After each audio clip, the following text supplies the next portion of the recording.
Welcome to the time lapse for sculpting the hands on our full figures. So really we're just going to do the left hand, and we'll rinse, mirror, and repeat for the right hand because they're doing about the same thing. Obviously this exact workflow or this exact sculpting procedure doesn't apply to everybody because some people are using different poses, but in principle the same techniques are used and the same workflow. So just follow along, and this should be a bit of review and refresh from the previous week of work that we did on the hands. Okay, so first thing I'm going to do is I'm going to go in and polygroup the fingers individually, right? Because we need a quick way to be able to show and hide these as we bend them. We want to hide the one in front so that it's not masking our view, right? So what I'm doing is I'm clipping off the end of the finger, and then I'm using visibility shrink to just clip that down, then a click drag to invert and show that, and then it'll be a group visible. A little spin around to make sure it's complete, and do the same thing again. And I might want to get a little bit more of the thumb, so I'll take a bit of that off. And that's good enough. So there we go. And a polygroup for the palm as well. All these are optional, but I highly recommend polygroups for the fingers. And you can see this is what we have. Full set. And do the same thing for the other hand. This is actually the hand we're going to be doing. This was the hand we're not doing. Okay, so from here, what we need to do is we need to get in and proportion our fingers to start with, because by default the hands come in pretty unwieldy. So it's again very similar to what we did the previous week on hands. Looking at these edge loops for lengths of knuckles, so half and half, and then divide that second half into thirds, so 2/3, 1/3, to get the relationship of the joints on the back view. Then remember, the front view is almost segments of equal length where these edge loops go around, because these are going to be the fat pads on the front side, and all those fat pads are roughly distributed evenly. That is the magic of the palmar side of the hand, is that all that kind of aligns evenly. But of course we already know that. Okay, I'm just going to go through this relatively quickly as I proportion these. Pulling the palm up, remember the palm is going to be going through here. These little knuckle pads sit over top of the joint that you're measuring your proportions from. That's why the distribution is different on the palm. Okay, so you'll see me just do a lot of tweaking at level 1 to get these into shape. And it's not very exciting, so we'll just go through this continuously. The thing that we're going to have the challenge that we're going to have for these is going to be obviously to get them to grip the bar correctly, his staff. And there's also a big kind of inverse kinematic problem getting the hand to the right place to grip the staff. So it's going to be a combination of rotating about the forearm, a little bit of pronation, a little bit of supination, and rotating about the humerus in the socket as well to bring the hand forward or backwards. And the last, most secret weapon is going to be rotating, bending the staff itself, which it does in the reference, so we're not violating too many principles. But this is where we're at, so we're just getting ready to approach this. And really what we need to do to get a grip that's natural is we need to align pretty much those palmar fat pads, the knuckle pads, with the axis of the staff. That's more or less how you grip something. right? So it's a bit of an exercise in getting that to line up. Okay, just playing around with options for making the staff smaller. Actually, mine was a little bit too thick.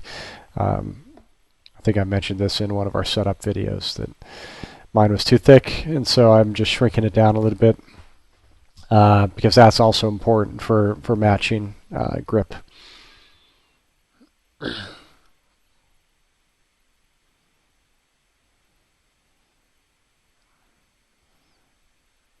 Okay, I'm going to align both hands, but I don't think I'm going to sculpt this right hand. We'll get back to the left hand in a minute. So you can see, actually, while I'm going through this, that what I'm working on here is just pronation, supination, right? So these are the same kind of joint mask setup that we had on our arm exercise. And if I just step back in time a little bit here, you can see what I'm trying to achieve.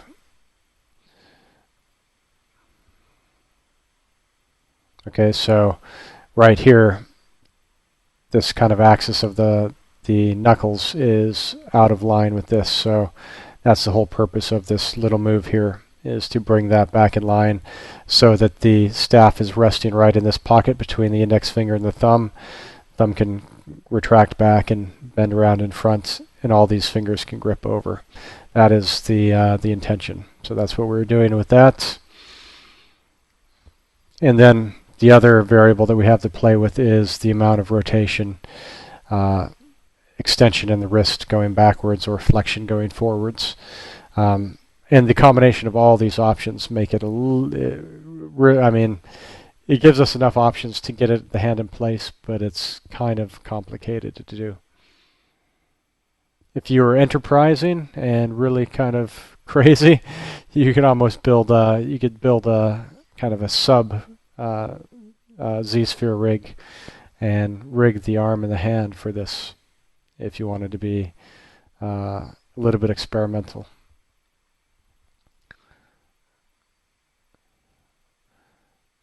Okay, so we're really just trying to achieve the same thing here.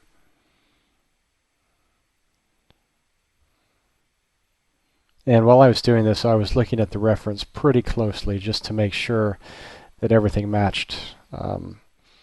And you can see we've got a big problem right now, which in the end it's resolved by a combination of all the variables that I talked about, but also I shorten the forearm just a tiny bit, maybe half of an edge loop.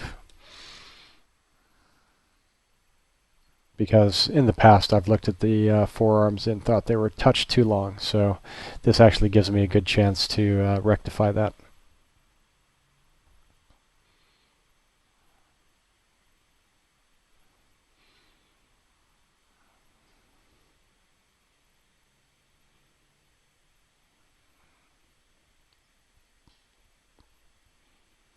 Okay, so just checking out the some pronation and supination that I have in the palm.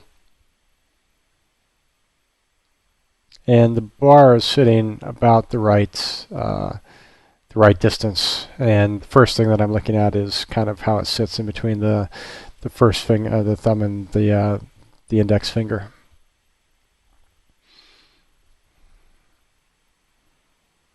Okay, and so right here we're just looking at probably bending the hand back a little bit, actually maybe even twisting it forward. So along this axis I think I'm probably going to go with a rotate and just spin the hand upwards a little bit here. And actually what I'm doing, rather than do a strange rotation in the wrist, is I'm actually articulating the fourth and the fifth metacarpal. Right, so you do have flexibility in those two joints, as we all know now, and this is exactly when you would be using them, when you're trying to grasp something, right? So you can just really advance those knuckles to accommodate this kind of position. And a little bit of the length I took off goes back. And now I'm going to actually rotate the arm a tiny bit on axis. Right, so I'm placing my bone. I'm going to move this probably along the axis of the humerus, and then I'm going to rotate the hand forward from the shoulder actually. All right, so I'm not cheating anywhere when I'm doing this. I'm really kind of considering all the articulation of the joints and propagating those forward. All right, so if I rotate the humerus, it always comes from the socket in the shoulder. If I rotate the elbow, it always comes from down here. If I pronate and supinate, it always comes along the right axis for the forearm. That just kind of keeps everything logical and anatomical, and probably gives the best result in the end. Otherwise, you'll have a combination of strange articulations that fall apart.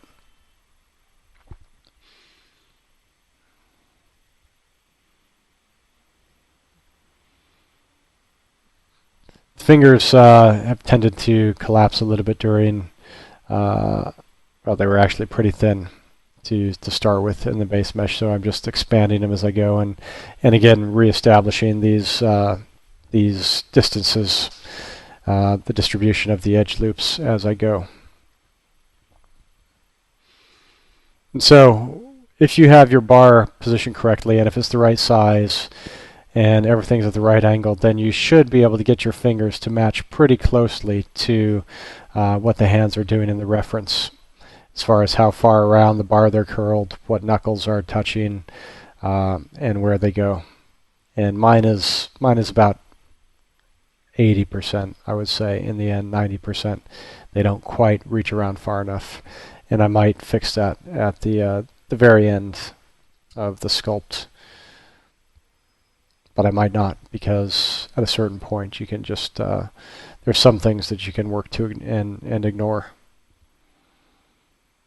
Okay, so here we go. This is all fairly familiar to us.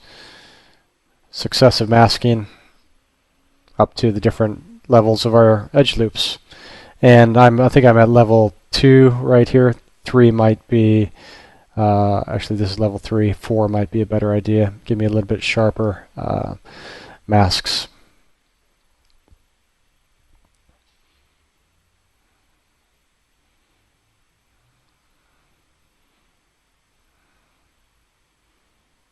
And now the pinky finger.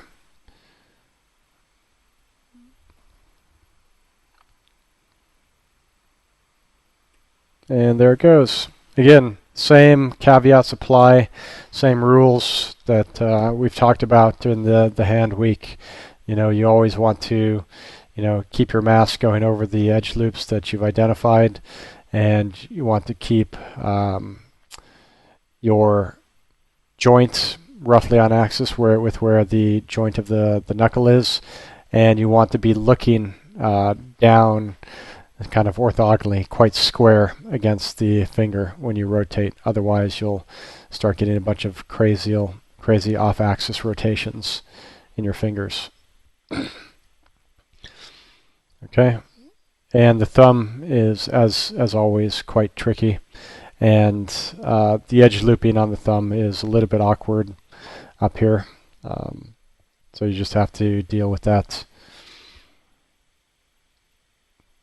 That, in fact, could be a little bit better, but it is workable, so you just have to deal with it.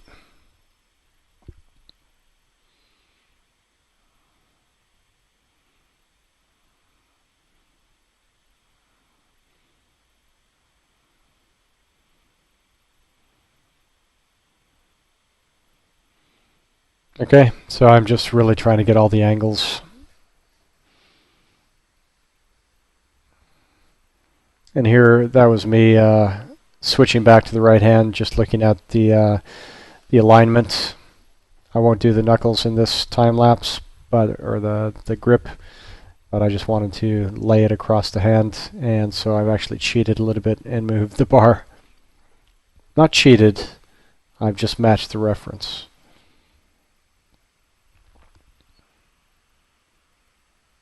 By moving the bar.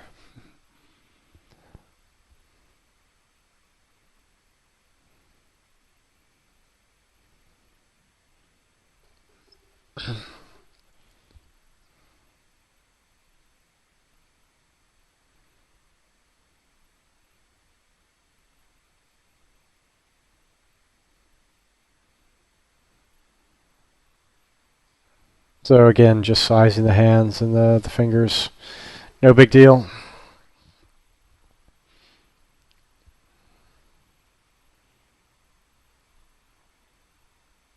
In hindsight, we probably could have done this at the beginning. I stand corrected. I am posing the right hand. I'm not going to refine it. I'll just leave it the knuckles kind of square. I've bent the fingers, but I won't sculpt them. We'll just see the sculpting on the left hand.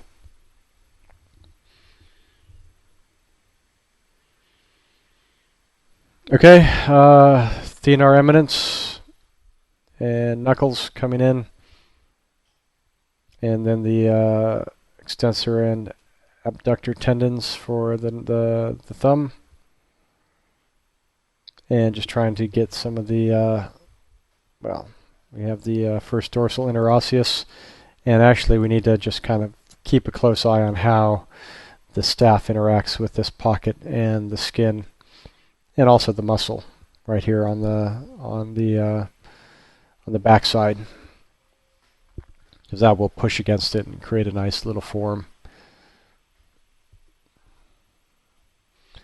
Now when we get to sculpting up the fingers, the thing that we have to pay attention to, which is slightly different than what we did in the hand exercise, is most of these fingers are actually gripping onto the bar, right? So the distribution and the relationship of fat versus bone is shaped differently, right? So if we have bones in here, and then we have kind of our fat pad around the side, all the fat pad is being squished up and is going to start to really create a different set of planes than we have in a default hand along these knuckles, right? And that gives, you can see it on the reference, you can see how it's quite a subtle kind of set of plane changes, but you guys have to pay attention to those, because that's going to be kind of the main characteristic of these fingers when we start to refine them at higher resolution.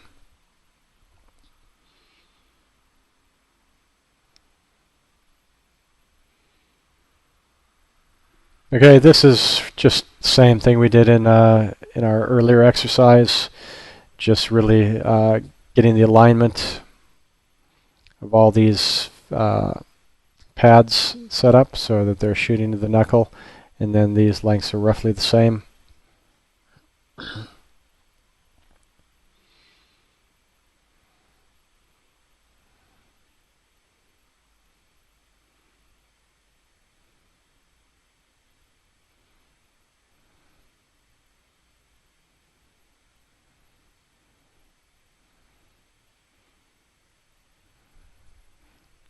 Nobody said hands would be easy.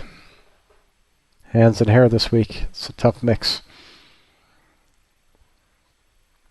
Okay, blocking in the main knuckles, and then down to these guys, right? So remember, bone, little knuckle prominence, tiny knuckle prominence. This is mostly flat, tiny prominence, and then start to look out on the sides for compressed fat.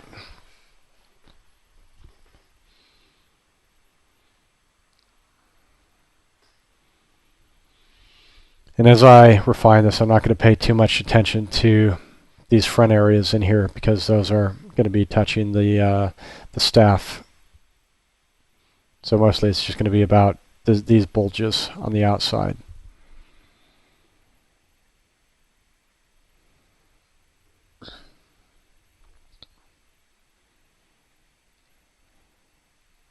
And if you really want to get a good understanding of the planes that are being set up on these fingers, I recommend that you get a bright light, be it like, could even be like your iPhone. If you have a if you have an iPhone with one of those LED flashes on it, turn that on, turn the lights off, the overhead lights, and just really hold it close and orbit it around your knuckles as you grasp something, and you can really see and start to observe the small plane changes that I'm trying to indicate here. Small, tiny variations in the surface that are important to make fingers read correctly. Okay, from here, you guys get the first glimpse of technique for fingernails. Right? I haven't talked about this explicitly in a how-to video, but I'll just explain it here. What I do is I mask off the finger. I just do a paint the mask, and then I'll invert it, and I will just use kind of standard brush to push in just a few little strokes along the edges, just to press the nail a little bit relative to the rest of the finger, and then often I'll pop up the inside. But right now I'm doing the opposite. I'm going to pop up a little bit on the outside and just kind of contour around the nail, so the nail bed. And now I'm popping up kind of the inside so that we have this kind of broad convexity to the nail.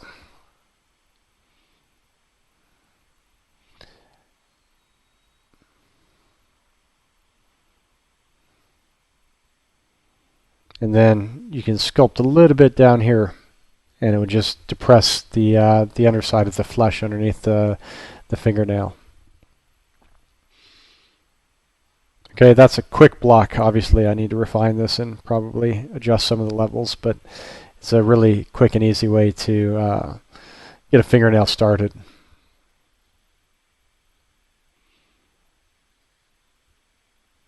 And remember, if you're talking about nails, fingernails, you have this last digit, which is in correct proportion to the others. The actual nail is about starts about halfway down, and its width is kind of what you're used to seeing, right? So just kind of observe that for yourself, but that's a rule of thumb.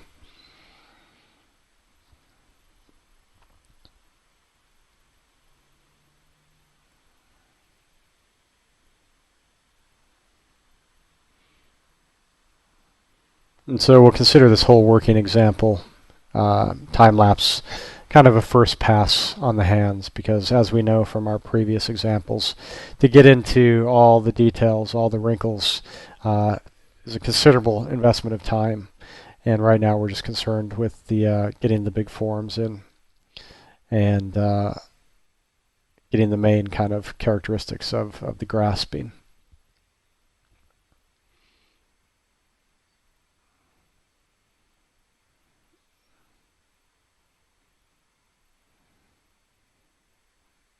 The thumb actually is one of the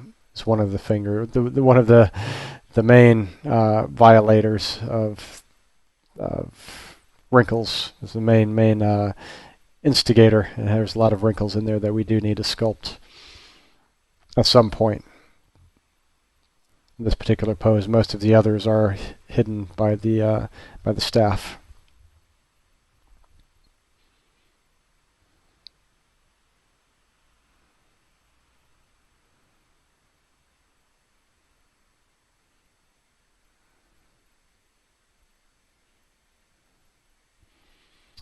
And while you're doing this exercise, don't feel like you need to necessarily sculpt Andrew's hands, right? If you have something that you want to, you can just take reference of your own hands. You can grab something, a little bit like we did with our own with our hand exercise.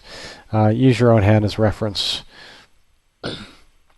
because it's immediate and it's three-dimensional, and it's right in front of you. So you can understand a little bit more probably using your own hand, and nobody will know the difference, to be honest, so go for it.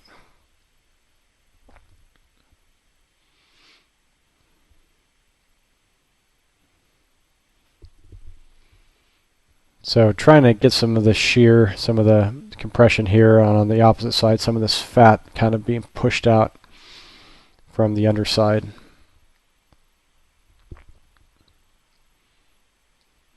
This last look is to get this space in between the knuckles correct, right? Because it also came in pretty wide compared to how it should be. All right, so in fact, that's what this last transpose is. I just go in, I've masked a little bit in here, and I'm just going to do a little bit of a transpose compression. Actually, I'm not even using transpose. I'm just using the move brush to just push this in. There's a transpose mask, but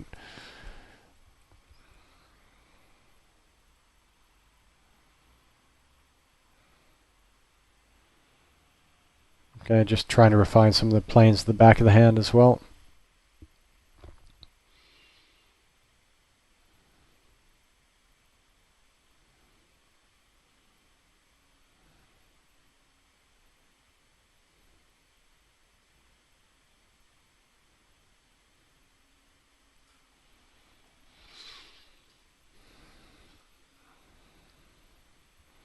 So pay careful attention to how the planes change as the knuckles drop off on something that's being grabbed. Right, look very carefully to see what kind of inflection you have or don't have at the transition.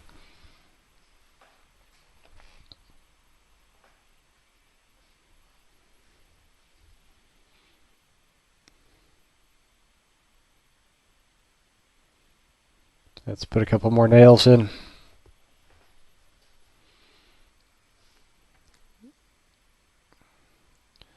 These fingernails aren't going to be anything to write home about, but they're a good start.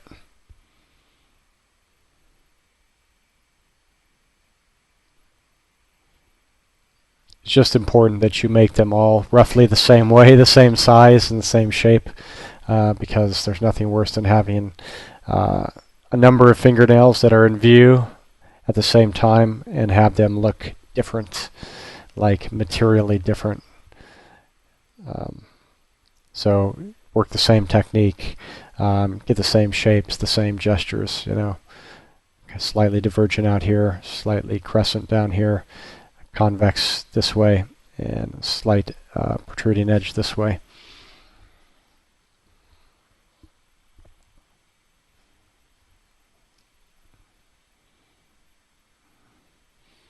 There's still a lot of funny stuff in these fingers that I have to go back and fix, but like I said, we'll consider this a first pass on the hands. Okay, and what we have here is a transpose to make the hands slightly bigger. I feel kind of working through this that looking at all the grip and how it's grasping that I don't have quite enough room to rotate the fingers down as far as they need to go, right? So I transpose it larger, and I just kind of undo and redo quickly here to make sure that it's the right thing. And so with it a little bit bigger, I just go in and I'm able to rotate the knuckles down again a little bit further, right? So I'll get more rotation here, probably get that down like that. And I'll just get better coverage down here with all my fingers, which accommodates or matches a little bit better what's happening in the reference, and is better just because his hands were starting to look a little bit too small as well.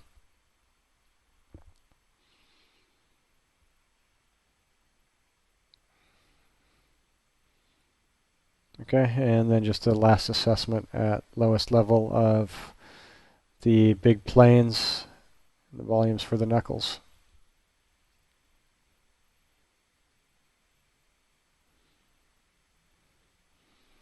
Okay, so that pretty much takes us to the end of this little video on posing the hands.